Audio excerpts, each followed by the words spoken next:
Bonjour et bienvenue dans ce nouveau numéro du débat de la Chine en Afrique en français.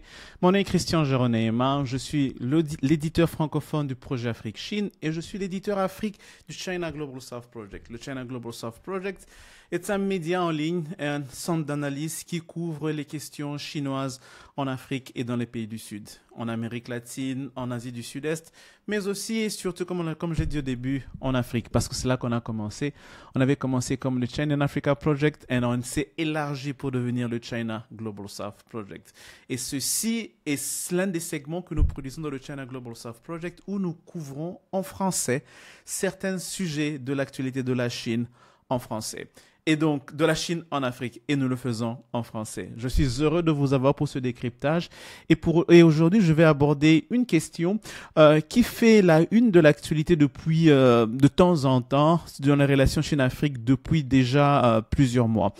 Je crois que vous l'avez déjà vu hein, et vous en avez entendu parler. Ça avait commencé déjà depuis l'année passée lors du dernier FOCAC, le forum sur le développement, sur la relation entre la Chine et l'Afrique qui s'était tenu à Pékin, où la Chine avait évoqué sa volonté de pouvoir enlever les barrières tarifaires des importations venant d'Afrique afin de permettre aux pays africains d'exporter gratuitement vers la Chine. Elle est revenue sur cette déclaration quelques mois plus tard lors de son sommet à Changsha qui avait réuni le ministre des Affaires étrangères chinois Wang Yi et ses homologues africains pour évaluer les progrès qui ont été faits depuis cette déclaration de Beijing. Et c'est ça qui était devenu un peu la une de l'actualité, disant que la Chine a décidé d'ôter les barrières tarifaires des importations venant d'Afrique, donc des exportations de l'Afrique vers la Chine. Ce qui n'est pas totalement correct, pas du tout d'ailleurs correct. Si elle avait déjà enlevé les barrières tarifaires pour plusieurs pays pauvres déjà en 2022, dont 17 étaient en Afrique, et elle continue à le faire pour certains pays, mais elle ne l'a pas encore fait de façon générale comme plusieurs médias le présentent aujourd'hui. Mais ce que la Chine avait déclaré et à Pékin lors du FOCAC et à Changsha lors du sommet qu'elle a tenu avec les affaires étrangères africaines, c'était de se dire elle est prête à le faire, mais dans le cadre d'une coopération économique et d'un partenariat économique large que la Chine signerait avec les pays africains. L'évocation même de ce partenariat-là m'a personnellement tiqué parce que la première fois lorsque ça a été évoqué à Pékin, plusieurs n'y ont pas prêté attention. Et lorsqu'elle a été évoquée la deuxième fois à Changsha, on a juste prêté attention à la première partie de la déclaration qui disait que la Chine est prête à enlever, à ôter les barrières tarifaires, mais on n'a pas prêté attention à la deuxième partie de la phrase qui disait dans le cadre d'une négociation d'un partenariat Chine-Afrique beaucoup plus large et beaucoup plus compréhensif. Et la question que je me pose aujourd'hui, est-ce que les pays africains sont prêts à négocier un partenariat économique large avec l'Afrique? Et lorsque j'ai entendu ça, ça m'a fait penser aux accords ACP, Afrique, Caraïbes, Pacifique, les accords de l'Union européenne. Des accords qui ont reconnu des partenariats économiques qui permettraient justement aux pays africains d'accéder au marché européen avec des taux tarifaires bas ou bien simplement sans taux tarifaires jusqu'à ce qu'ils corrigent cela avec le protocole de Cotonou de façon à ce qu'ils se mettent en alignement avec les textes de l'Organisation mondiale du commerce. Ça, c'est en comparaison. Donc, est-ce que la Chine tenterait-elle d'approcher le futur de ses relations commerciales et économiques avec l'Afrique dans cette même perspective-là? Dans cette perspective où elle voudrait avoir un partenariat commercial beaucoup plus large, où elle se dit, quitte à permettre aux pays africains d'exporter sans aucune quelconque forme de barrière vers la Chine de façon gratuite, est-ce que l'Afrique ne devrait-elle pas ouvrir son marché justement aux produits chinois? Et ça, c'est un peu le raisonnement auquel nous devrions parvenir c'est la question un peu à laquelle nous devons répondre aujourd'hui.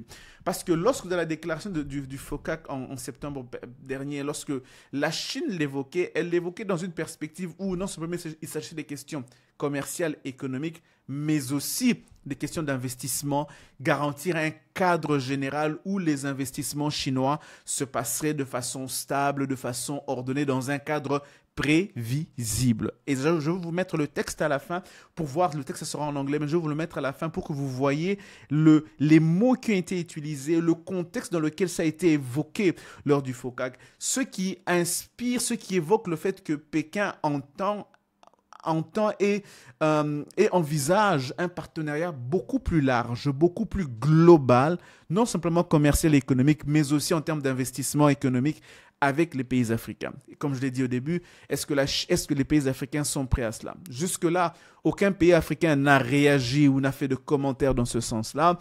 Je suis prêt à parier qu'on devra encore s'attendre à ce que Pékin évoque encore cette question et la mette sur la table.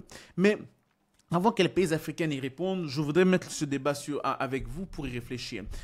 Aujourd'hui, la perspective d'un partenariat économique et commercial beaucoup plus large avec la Chine présente plusieurs opportunités, évidemment. Permettre aux pays africains d'accéder au marché chinois, d'exporter sans problème. Mais est-ce que cela suffit-il réellement à régler le problème du déficit commercial des relations entre l'Afrique et la Chine? Parce que les relations de la Chine et l'Afrique se portent bien au niveau commercial, mais c'est une balance commerciale fortement négative vis-à-vis de l'Afrique. Ça veut dire quoi? Ça veut dire que les pays africains exportent plus elles importent plus de la Chine, plus qu'elles exportent vers la Chine, ce qui est un problème. Et ce que les pays africains exportent plus vers la Chine, c'est plus des matières premières. Lorsqu'on regarde le top 5 des pays partenaires de la Chine en Afrique, nous avons l'Afrique du Sud, l'Angola, la République démocratique du Congo, la Guinée aujourd'hui. Ce sont des pays qui en réalité exportent plus des matières premières. Et c'est ces pays-là d'ailleurs qui ont une balance commerciale positive, très largement positive vis-à-vis de la Chine parce qu'ils exportent beaucoup plus de matières premières. Mais même si on venait enlever les barrières tarifaires, est-ce que les pays africains pourraient-ils tirer avantage pleinement de l'accès au marché chinois?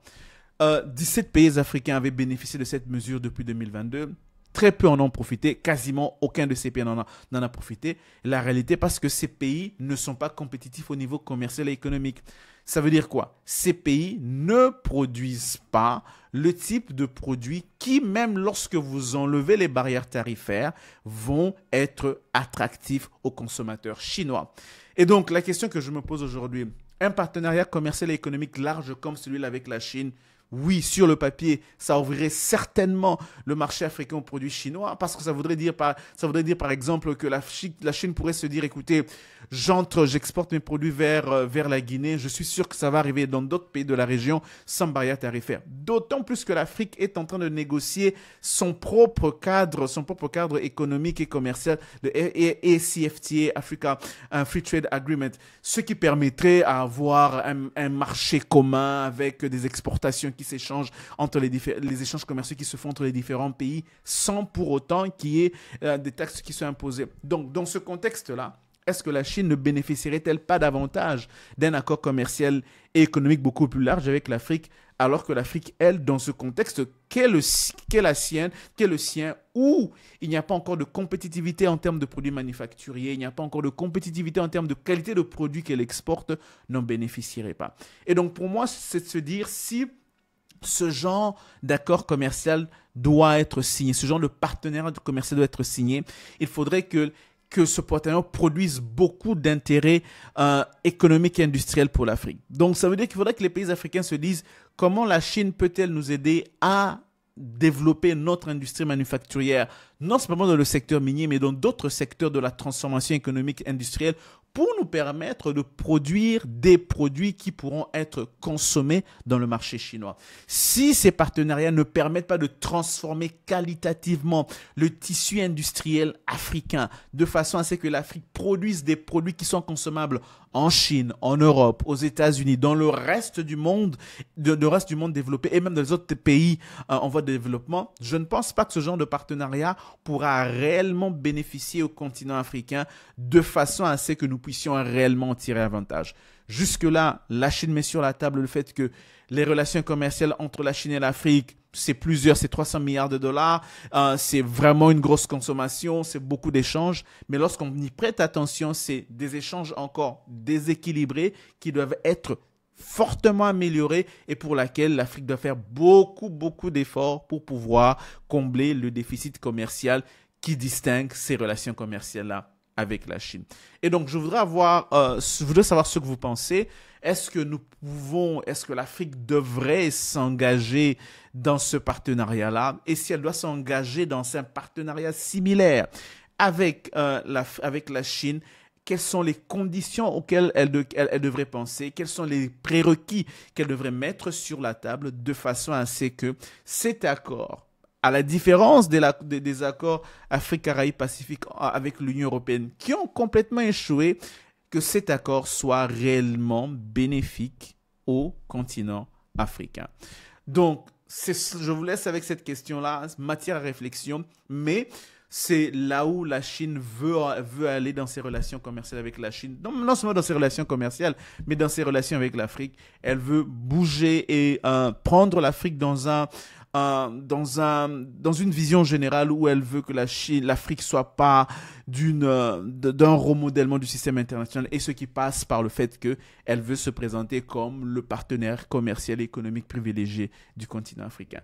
Et à travers cet accord, à travers ces accords de coopération large économique qu'elle veut signer. Mais il faudra encore que beaucoup d'efforts soient faits dans ce sens-là. Donc, je vous laisse avec cette question-là pour que vous y réfléchissiez. Laissez-moi vos commentaires, ce que vous en pensez.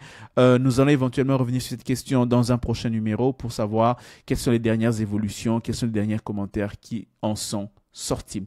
Je vous laisse là. Je vous donne rendez-vous pour un autre numéro de ce débat de la Chine en Afrique en français.